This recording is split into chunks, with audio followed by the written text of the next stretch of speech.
Live tomorrow there in Florham Park. Kimberly Jones is already there with, hi Kim, I'm assuming no sign of a bearded quarterback. I don't see him, Andrew.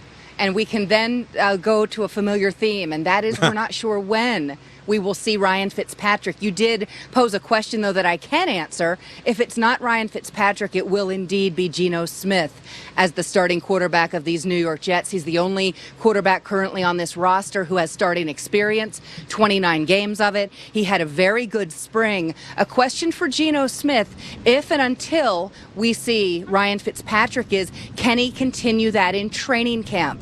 I asked Geno earlier this summer about the idea that he has to reprove himself as a leader to his teammates. He said he doesn't consciously think of that, Andrew, but what he does do is try to show with his actions that he's ready to lead this team on and off the field. As training camp begins, the Jets report today and take the field tomorrow. Geno Smith apparently will start to have his chance to do just that.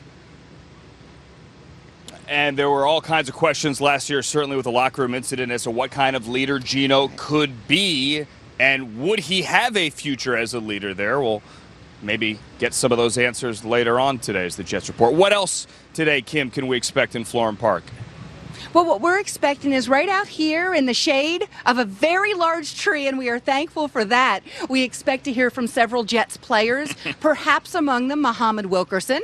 He did a conference call after signing his big contract, but he hasn't spoken to the media at large. We certainly could hear from Wilkerson today. An interesting point about him, Andrew, he's been a leader for this team and seems to prefer to lead quietly. He might need to step up in that regard in terms of being a vocal leader. He is now the highest paid player on this roster, and certainly Muhammad Wilkerson expected to not only make those kinds of plays that you're seeing right there, but to perhaps lead a locker room that's going to need some leadership, especially as Fitzpatrick stays away.